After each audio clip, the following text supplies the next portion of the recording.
আসসালামু আলাইকুম রহমতুল্লাহ বরাকাতুহু। সুপ্রিয় দর্শক, আজ আমরা কোরবানিকে ঘিরে কমন 10টি প্রশ্নের উত্তর জানার চেষ্টা করব ইনশাআল্লাহ তাআলা। সর্বপ্রথম যে প্রশ্নের উত্তর জানবো তা হলো ভাগে কোরবানি দেওয়া প্রসঙ্গে। ভাগে কোরবানি দেওয়া নিয়ে আমাদের অনেকগুলো প্রশ্ন আছে, যেমন ভাগে কোরবানি দেওয়া জায়েজ আছে কিনা, জায়েজ থাকলে ভাগীদারদের সংখ্যা বেজোড় হতে হবে নাকি জোড় হলেও চলবে, কেউ পশু ক্রয় করার পর ভাগীদারের সংখ্যা বাড়াতে পারবেন কি না। এর সংক্ষিপ্ত উত্তর হলো যে গরু এবং ওট বড় পশুতে ভাগে কোরবানি দেওয়া যাবে এবং সর্বোচ্চ 7 জন ব্যক্তির তরফ থেকে গরু এবং ওট যথেষ্ট হবে। এটি সংখ্যাগরিষ্ঠ উলামায়ে কেরামের মত এবং এটি দলিলের দিক থেকে সমৃদ্ধ এবং বিশুদ্ধতর মত। আর কোরবানি ভাগীদারদের সংখ্যা বেজোড় হতে হবে এমন কোনো বাধ্যবাধকতা নেই।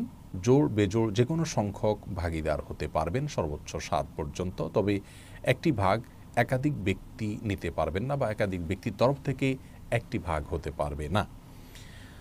আর কোরবানির পশু কেনার পর কেউ যদি ভাগীদারের সংখ্যা বাড়াতে চান তাহলে সেটি তিনি করতে পারবেন। ধরুন দুজন মিলে কোরবানি করবেন বলে পশু ক্রয় করেছেন, তৃতীয় আরেকজনকে তারা যুক্ত করলেন, এটি জায়েজ আছে।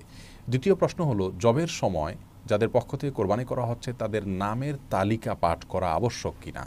এর সরল এবং সহজ উত্তর হলো এটি জরুরি কিংবা আবশ্যক নয়।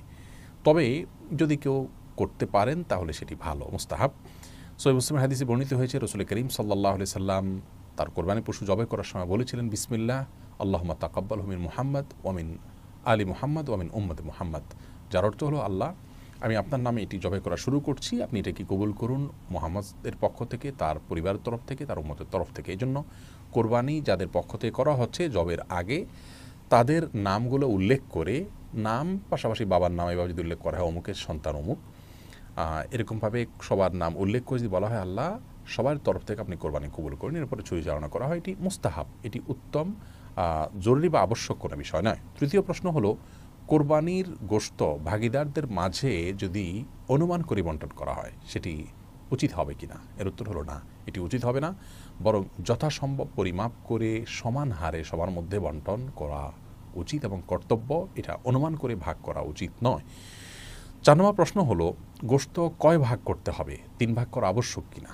এর উত্তর হলো যার যার ভাগের গোশতকে তিনি 3 ভাগে বিভক্ত করে বন্টন করা বা ব্যবহার করা এটি মুস্তাহাব।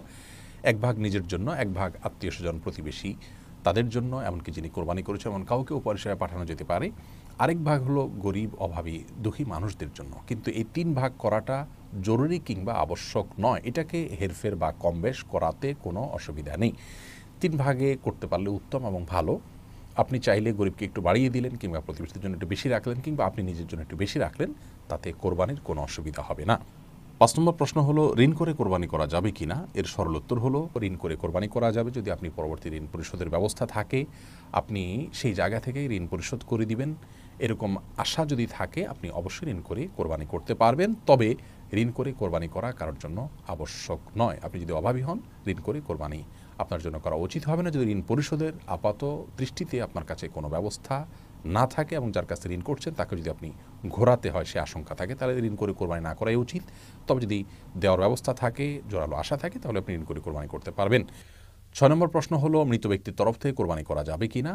যদি যায় তাহলে তার গোশত বন্টনের পদ্ধতি কি হবে। এর উত্তর হলো মৃত ব্যক্তির তরফ থেকে কোরবানি করা যাবে। নবী করিম সাল্লাল্লাহু আলাইহি সাল্লামের তরফ থেকে আলী রাদিয়াল্লাহু তাআলা কোরবানি করেছেন। অতএব নিজের মা বাবা কিংবা অন্য কোনো আত্মীয় স্বজনের তরফ থেকে যারা মৃত্যুবরণ করেছেন তাদের তরফ থেকে আপনি কোরবানি করতে পারেন।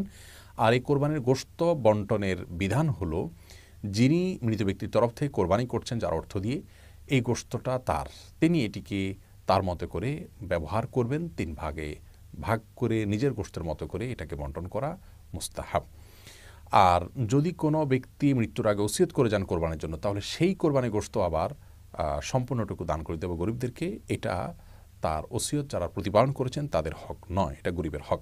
7 নম্বর প্রশ্ন হলো কোরবানি পশু নিস্তেজ হওয়ার আগেই অনেকে চামড়া ছেলা শুরু করেন, রক কাটা শুরু করেন, এটি জায়েজ আছে কিনা। এর উত্তর হলো এটি সম্পূর্ণ গুনাহের কথা। এমনকি জবের পর সময় কসাইরা চাকু দিয়ে খোঁচাতে থাকেন, এর ফলে কোরবানির পশু স্বাভাবিক মৃত্যু না হয়ে অস্বাভাবিক মৃত্যু হতে পারে, যার ফলে পশু খাওয়া পর্যন্ত হারাম হয়ে যেতে পারে। এই জন্য চাকু দিয়ে জবের পরে খোঁচানো উচিত নয় এবং নিস্তেজ হওয়ার আগে চামড়া ছেলা কিংবা রড কাটা সম্পূর্ণভাবে না জায়েজ কাজ। সহিহ মুসলিম হাদিসে আসছে পশুর প্রতি অমানবিক না হওয়া প্রয়োজন ছাড়া, সেজন্য এটি করা যাবে না। 8 নম্বর প্রশ্ন হলো অনেক সময় দেখা যায় বুড়ি পরিষ্কার করতে দেওয়া হয়, এবং যাকে দেয়া হলো তাকে বলা হয় যে এটা পরিষ্কার করার পর তুমি কিছু নিও আমাকে কিছু দিও, এটি জায়েজ আছে কিনা? এর সরল উত্তর হলো এটি জায়েজ নাই। কারণ নবী করিম সাল্লাল্লাহু আলাইহি সাল্লাম কোরবানির পশুর গোশত যারা প্রস্তুত করেন তাদেরকে কোরবানির পশুর গোশত থেকে কোনো কিছু দিতে নিষেধ করেছেন, সেজন্য এটি জায়েজ নয়। আপনি হয় সম্পূর্ণ বড়ি কাউকে দিয়ে দিবেন অথবা তাকে দিয়ে পরিষ্কার করার পর তাকে টাকা দিবেন, বড়িটা আপনি নিবেন, কিন্তু পরিষ্কার করার বিনিময়ে কিছু বড়ি তিনি নেবেন, এটি জায়েজ নয়। ৯ নম্বর প্রশ্ন হলো অমুসলিমকে কোরবানি গোশত দেওয়া যাবে কিনা? উত্তর হলো অমুসলিমকে কোরবানি গোশত দেওয়া যাবে, কোনো নিষেধাজ্ঞার ব্যাপারে নাই। ১০ নম্বর প্রশ্ন হলো কোরবানি গোশত কতদিন রেখে খাওয়া যাবে, ফ্রিজে রেখে খাওয়া যাবে কিনা? এর উত্তর হলো যে কোরবানি গোশত ফ্রিজে রেখে খাওয়া যাবে এবং কতদিন রেখে খাবেন এটি একান্তই আপনার ব্যাপার। এক্ষেত্রে শরীয়ত কোনো সীমানা নির্ধারণ করে দেয়নি যে এর মধ্যে কোরবানি গোশত খেয়ে শেষ করতে হবে। আল্লাহ তাআলা আমাদের সকলকে প্রতিটি ইবাদত সঠিক এবং শুদ্ধরূপে সম্পাদন করার তৌফিক দান করুন।